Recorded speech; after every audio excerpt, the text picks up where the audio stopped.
Это новости 24, в студии Лейла Цурова. Добрый вечер. Проблему с оплатой услуг ЖКХ сегодня обсудили на совещании у главы республики. Эта тема с уверенностью лидирует в рейтинге самых популярных и злободневных в Ингушетии.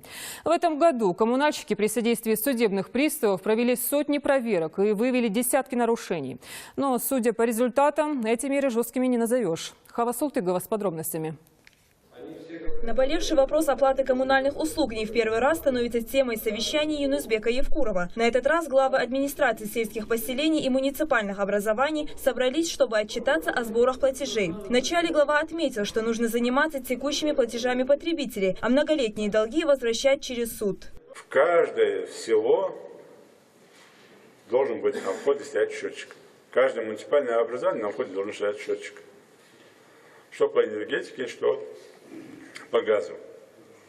Это раз. Второе, я уже ставил задачу, сейчас попробовать на главы доложить. Каждый глава села должен знать, сколько ему надо в год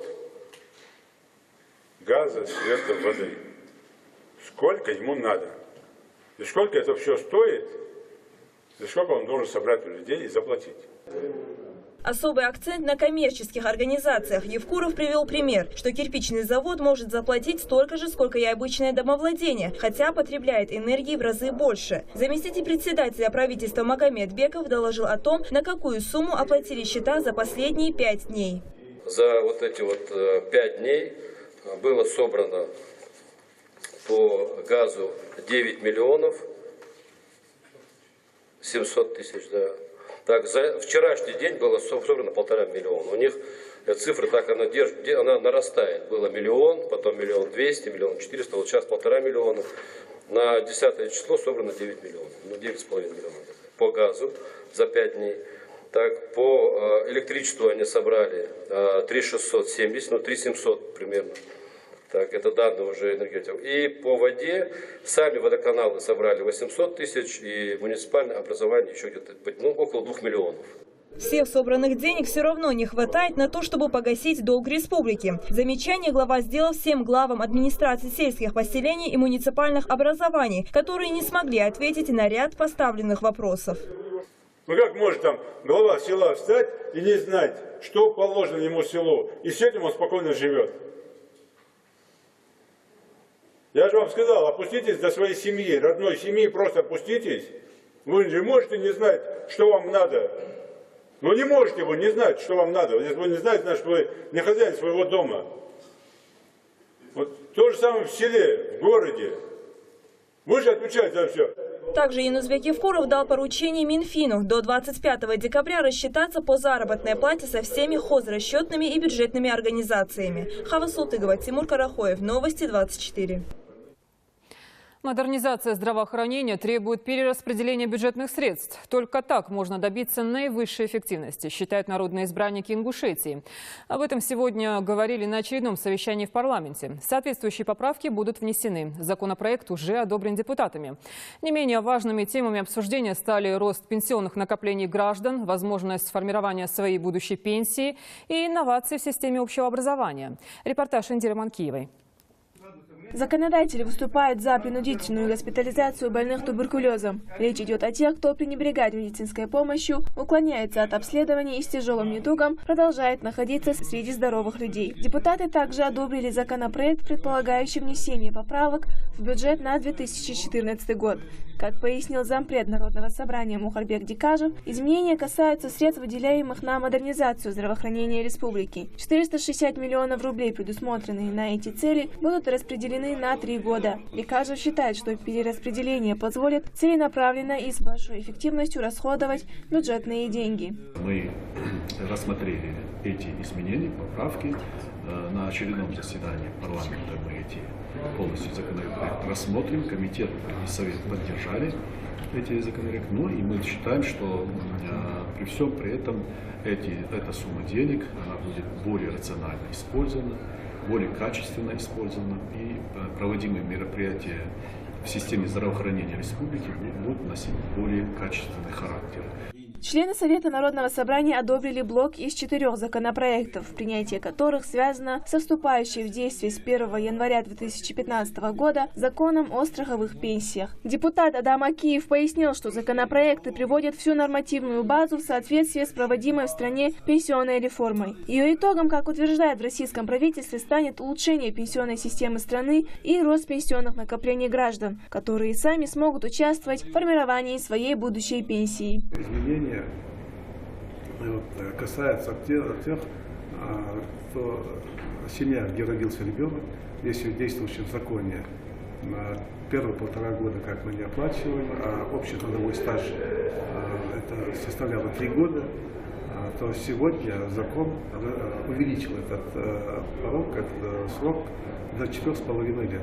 На ранней стадии рассмотрения находится законопроект об образовании в республике. На предыдущем заседании документ был снят с обсуждения из-за неявки основного докладчика министра образования. Но кроме организационных моментов у депутатов есть и замечания содержательного плана. По мнению вице-спикера Руслана Гагиева, закон предусматривает введение в систему общего образования новшеств, касающихся ремонта и содержания школ, оплаты труда учителей. В то же время проект сырой и не отражает территориальных и национальных особенностей Ингушетии. Идира Манкиева, Юнус Цичоев, Новости 24.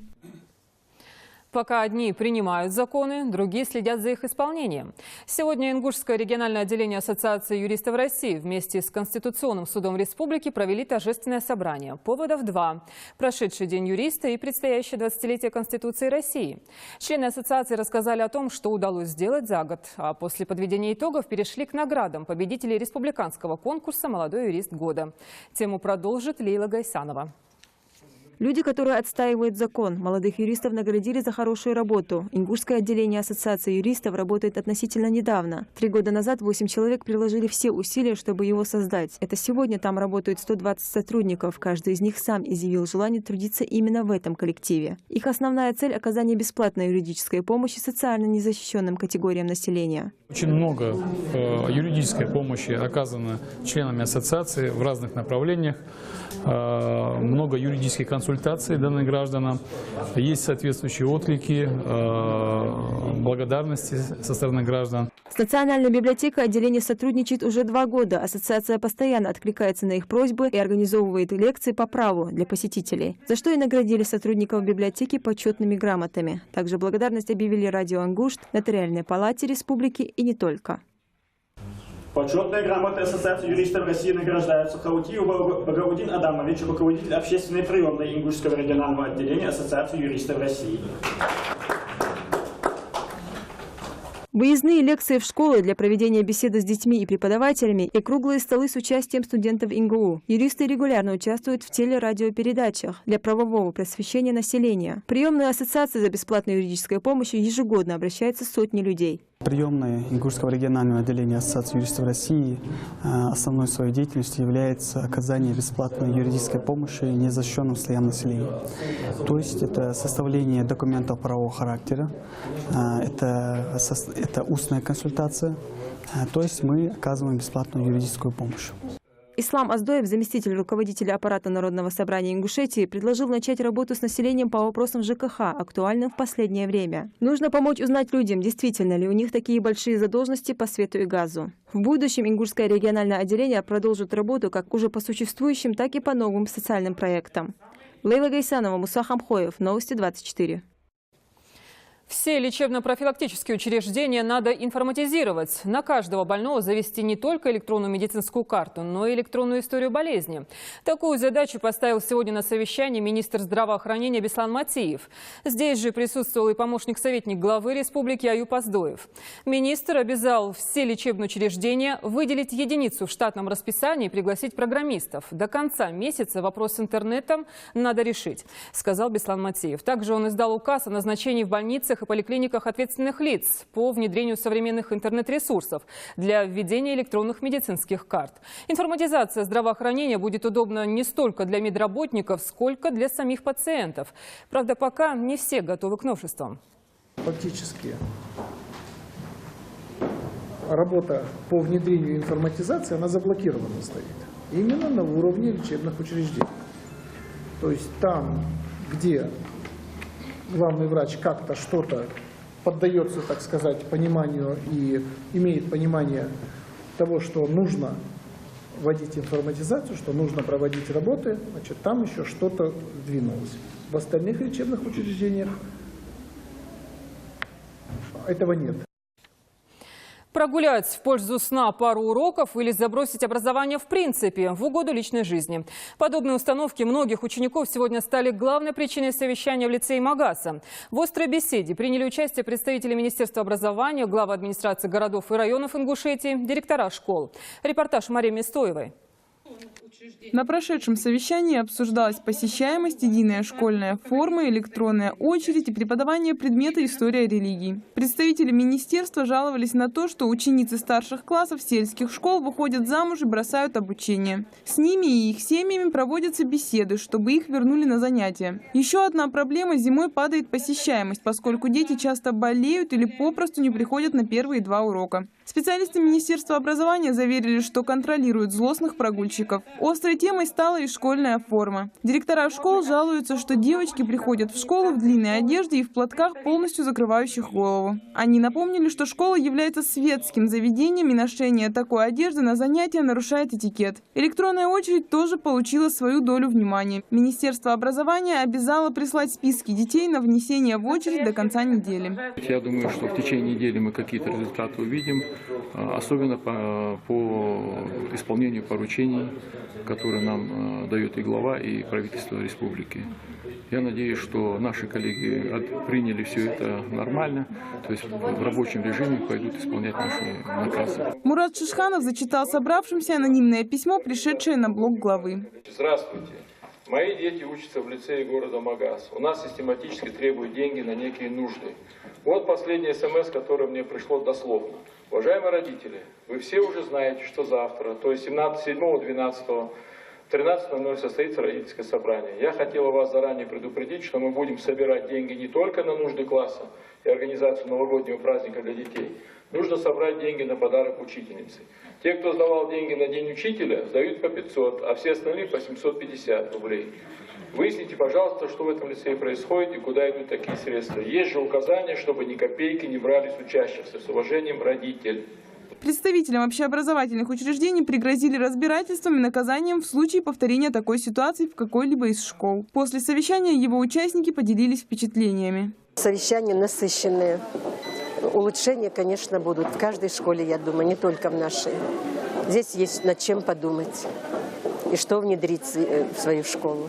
Директора школ приняли к сведению все наставления и пообещали в скором времени выполнить поручения. Мария Мистоева, Илья Досхоев, Новости 24. 20 секунд на раздумье. Ответ по букве закона. Жесткие рамки правовой викторины сегодня соблюдали в 10-й школе Насыркорта. Игру под названием «Я и право» приурочили ко Дню Конституции и юбилею принятия Всеобщей декларации прав человека. Кто экзаменовал и что удалось заработать законными знаниями, узнаем у Миланы Хашагульговой. В преддверии Дня Конституции в 10-й школе Насыркорта решили проверить, знают ли ученики основы главного закона России. Вопросы от представителей аппарата уполномоченного по правам человека в республике. Готовили ребят в викторине преподаватели истории и обществознания. Мы проводим сегодняшнее мероприятие с целью повышения правовой культуры школьников и выявления уровня их правовой культуры. Сегодняшнее мероприятие приурочено к 20-летию Конституции Российской Федерации и 65-летию Декларации по правам человека. 4 тура и 3 команды, максимум, экстремал и эрудит. Каждой по 8 человек. На раздумье 20 секунд. За каждый правильный ответ по 1 баллу. Команды идут с небольшим отрывом друг от друга. И все же экстремалам удается вырваться вперед. 14 правильных ответов. Это на 3 больше, чем у ближайшего соперника команды эрудит. Мне понравилась викторина. Мы там много чего узнали, вспомнили. Но эти вопросы не были для нас неожиданными, так как мы уже проходили этот материал. Я была в 2-й команде, мы выиграли. И я думаю, что мы в следующий раз постараемся пройти викторину лучше уже. Эти мероприятия и викторины, они необходимы для того, чтобы наши дети развивались и по направлению Конституции Российской Федерации и знали свои права. И как мы убедились, в нашей школе дети сегодня показали хорошие результаты. Все 3 команды наградили грамотами, а самые активные участники, независимо от того, в какой команде они играли, получили книги. Завершилась викторина исполнением гимна Ингушетии. Милана Хашигульгова, Ильяс Досхоев, Новости 24. В театре юного зрителя «Морозный декабрь» всегда является горячей порой. Детей нужно удивлять, вызвать из Великого Устюга Деда Мороза, позаботиться о том, чтобы он не забыл прихватить подарки, организовать к его приезду пышное новогоднее представление. Вот именно над ним сейчас и трудится весь творческий коллектив.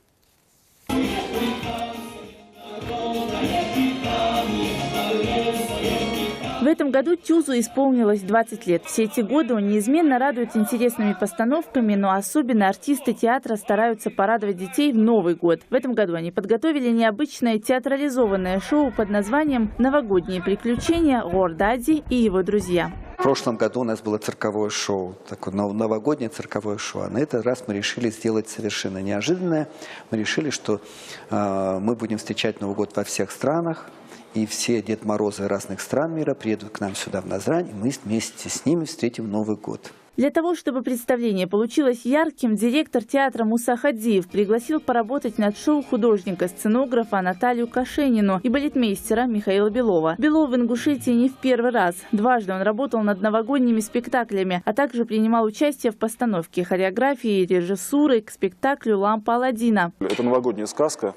Она необычна тем, что взяты разные национальности, разные страны. И, естественно, разные танцы, то есть разножанровые.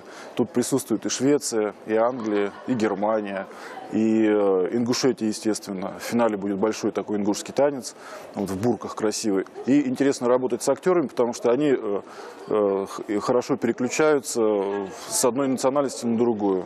Сами артисты Тюза довольны сценарием и говорят, что в этом году на сцене будет что-то новое. Я в спектакле играю фею-колдунью, Жиры я играю. Но во всех спектаклях какая-то противоречивая роль должна быть, чтобы был какой-то конфликт. И поэтому вот я хочу испортить весь этот Новый год. Я хочу, чтобы все растаяло.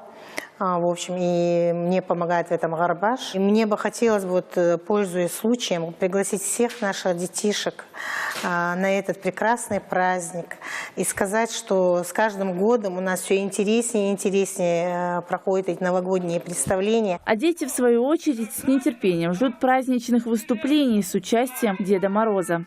Я в прошлом году была на новогоднем спектакле. Мне очень понравилось. Я попрошу маму, чтобы она еще раз повела меня. Ждать спектакля детям осталось чуть более 2 недель. Премьера 26 декабря. Зухра Гамбердова, Залима Бекова, Рахман Цуров. Новости 24. И последнее. Сегодня празднуем Всемирный день футбола. Когда возникло это спортивное явление, чем притягивает игра миллионы фанатов по всему миру? И как поживает наш профессиональный клуб, расскажет Амир Цичоев.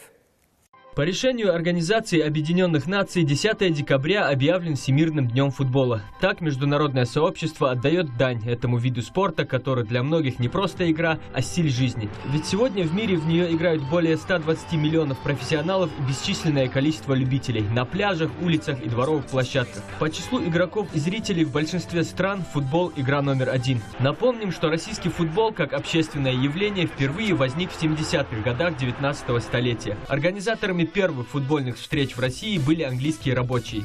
24 октября 1897 года в России был проведен первый официально зафиксированный футбольный матч. А датой образования первой сборной СССР принято считать только 1924 год, когда футболисты нашей страны встретились со сборной Турции. Сборная СССР в том матче одержала победу со счетом 3-0. Свое место в Ингушетии большой футбол нашел в 1993 году с созданием профессионального клуба «Ангушт». И с тех пор с переменным успехом наши футболисты выступают на полях чемпионата России. За 20 лет существования «Ангушт» дважды становился чемпионом страны среди команд Южной зоны и дважды серебряным призером. В этом году праздник футбола совпал с последним туром группового этапа Лиги чемпионов, и всем любителям королевской игры обеспечена настоящая футбольная феерия. Амир Цичоев, Новости 24. Вот такие новости. Спасибо за внимание и до завтра.